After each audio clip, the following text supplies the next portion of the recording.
compares to the Maui Invitational this season, but the battle for Atlantis is, as always, compelling. Let me run you through today's schedule real quick. Noon Eastern, number 14, North Carolina versus Northern Iowa. 2:30 Eastern, Villanova versus Texas Tech. 5 Eastern, it's Memphis against Michigan. 7:30 Eastern, number 20, Arkansas against Stanford. If you put those teams in their KenPom order, it goes North Carolina, Villanova, Arkansas, Memphis, Michigan, Texas Tech, Stanford, Northern Iowa, with the first 6 of those being inside the top 50. If the higher-ranked KenPom team wins each game, we will get North Carolina versus Villanova and Memphis against Arkansas in the semifinals, then UNC, Arkansas in the title game, UNC as the champ. What are you expecting down in the Bahamas?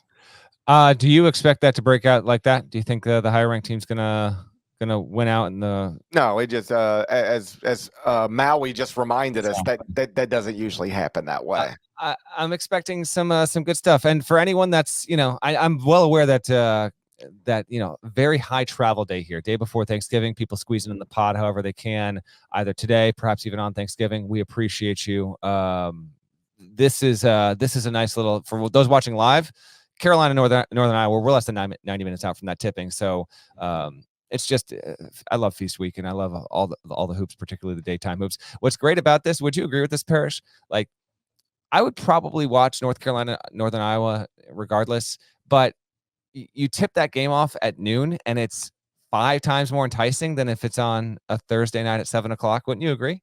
Oh, sure. Daytime basketball, when you're either off work or like getting in the mindset of I'm going to be off work for a few days, it's perfect. It's great. It's so good. I love how some daytime ball just enhances it. It doesn't even really matter the matchup. It just makes it that much more enticing. So Carolina, Northern Iowa. Well, it reminds us of championship week and the NCAA tournament and conference tournaments. Like we aren't used to weekday basketball except for like now and the postseason. And it's a wonderful feature of this sport. I'm gonna be I'm half joking here, but I'm gonna be locked in on Carolina, Northern Iowa, as if it was like a first round NCAA tournament game. That's good stuff. You asked what I expected from the field. I'll go ahead and pick this real quick for today. I'll say Carolina wins. I'll say Nova wins. Although Texas Tech, this tournament. There's a window here for Texas Tech and Grant McCaslin to potentially make a pretty big statement. If you can manage to get out of this like 2-1, however that 2-1 materializes, that would not surprise me. But we'll see. I will go with Nova. That's the trickiest one of the 4 on the board for Wednesday, in my opinion. I will take Memphis to beat Michigan, but feels kind of like a toss up. We'll see. I like Memphis going into this one, GP, and then I will take Arkansas over Stanford. I like UNC versus Nova, and I'll take Carolina to win that one. Obviously, that's a rematch of the 2016 title game. And then I'm going to take Memphis to beat Arkansas. I did have Memphis ahead of Arkansas in the preseason, so I'll stick with that. And then why not? Let's have a little fun, buddy. I'll say Memphis wins the battle for Atlantis. These games are going to get played Wednesday, and then you squeeze it in on Thursday between the family time and the football. Battle for Atlantis, remember, it's always played on Thanksgiving, and then the title game, and all 4, but the title game in particular will get played on Friday. There's a lot. We're going to have a Friday morning episode for you, by the way. If you're curious, we will be here for you because there's enough happening between today and tomorrow that we'll have enough to react to. It's kind of a lean weekend as it normally is around Thanksgiving, but we've got enough to reflect upon. This one in particular, it's not nearly as good as Maui. It's still a solid field, Parrish, but I can see between Carolina, Nova, Michigan, Memphis, and Arkansas, those 5 in particular, and hell, I say this, and we might look up and freaking Northern Iowa goes 2-1. I just think there's a lot of potential. We're not going to look up, and that's what's going to happen. Come on. Tag it, Nada, if you could. Thank you. Between surprising wins or just disappointing routes to a 1-2 or maybe an 0-3 mark. There's a lot that's on the table with this one, and there's a lot of unknowns with a lot of these teams. How good is Carolina? How good is Nova? And through a different prism, like Texas Tech. What are they first year under McCaslin? Michigan still has Martelli. Maybe I don't know Juwan Howard's status. He still hasn't returned yet. So is Martelli still running this thing over the next few days? I would think he is. What are they going to look like after obviously a disappointing home defeat? Memphis just hasn't had a game on the big stage yet. It finally gets its opportunity here. And then Arkansas obviously has the roster capable of winning the thing. This is a really intriguing tournament, Parrish. Yeah, like Memphis got a little juice by going to Missouri and winning, and I still think that's impressive. But like Missouri, then Jackson State went there and won. Correct. Yes. All right, what does that mean? We'll find out. I mean, you'll know what you are over these next 3 days. You're picking Memphis to win the trophy. Hey, I am. Yeah. Like that, you're gonna mess around and end up on the Gary Parrish show. You keep talking like that, you're gonna end up on the Gary Parrish show. I just might. Well, why not? Why? I think Memphis has the ability to do it. Oh, they do. So we'll see. These feast week games and these tournaments sometimes have a way of providing a winner that isn't maybe you look at a bracket and you're like, oh, there's the strongest team, and oh, there's the second strongest team.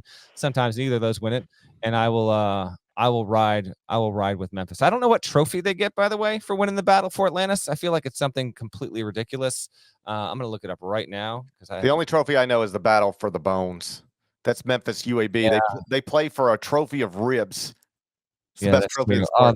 This trophy is a major letdown. It's it's a legitimate trophy. Don't get me wrong, but it's got you know what? It's got a conch shell on it, so I'll give him that. It's got the conch shell. I don't know if not I can search this and bring it up quickly enough, but it's got some glass siding, some marble. It's marble. A hardy trophy, but I was looking for something a little bit more eccentric than that. Elsewhere, I really like marble. I think it's marble. I can't say for certain. Elsewhere, I've long been considered a big marble fan. Have you? Yes. Long been considered, huh? Okay. Yes. Elsewhere, Michigan State, Arizona State, Acrisure Classic in Palm Springs, California. This is an MTE. Why they're playing in Palm Springs, I don't know. I mean, that's outrageous. All due respect to Palm Springs, but why is Arizona Michigan State playing in Palm Springs? I don't know. I've actually always wanted to. I had, coincidentally enough, I was talking to a buddy last week who was out there and was raving about it. I've never been to Palm Springs. Always wanted. I've never been to Palm Springs, but I bet you nobody who lives in Palm Springs has ever been to a basketball game. I don't know about that. I think that's true. Wrong about that. If we're saying we're under at 0.5 human beings who reside in Palm Springs having attended a basketball game, no, zero, zero people who live in Palm Springs. In fact, they won't even let you move to Palm Springs unless you, under oath, insist that you've never attended a basketball game. Background checks on it. Okay. Yes, they do background. It is harder to get into Palm Springs than it is to get an assault weapon in this country. Okay, that's a fact. Arizona is 4th at Ken Palm, is 5-0. Obviously has the huge win over Duke. Remind our listeners, GP, you have Arizona ranked where? 3, just 1 spot ahead of Duke at number 4. There we go. Michigan State is 3-2 with losses against James Madison and Duke. Here comes Arizona. Again, this is a Thanksgiving game. It is going to be at 4 Eastern on Fox. This game comes after Lions Packers on the football side, so it'll bleed in. It'll get a really good number because of that, obviously. But even before that, worth a peek on Wednesday night is Pitt against unbeaten Pitt against Florida at Barclays Center. That's worth watching alongside plenty of other stuff. So I would keep an eye on that. And then you got Michigan, Arizona on Thursday. Also on Thanksgiving, the ESPN Events Invitational gets going. The matchups there are Penn State A&M, FAU Butler, Iowa State VCU, and Boise State Virginia Tech. A&M's the best team in the field. I'm going to say it's going to win. But we'll see. Again, as GP mentioned on the previous show, we'll see what FAU can look like and how. Hey, real quick on Pitt. I sorted some data over at Bart Torvik. Give it to me. Take out all the preseason bias. Where do you think Pitt is at 5-0? 4-0. Pitt's 4-0. I'll say 17th. 11. How about that? They're credit to Pitt. Another team proving me wrong, and we'll see if they can show up well against a Gators team with some wait and see to it as well.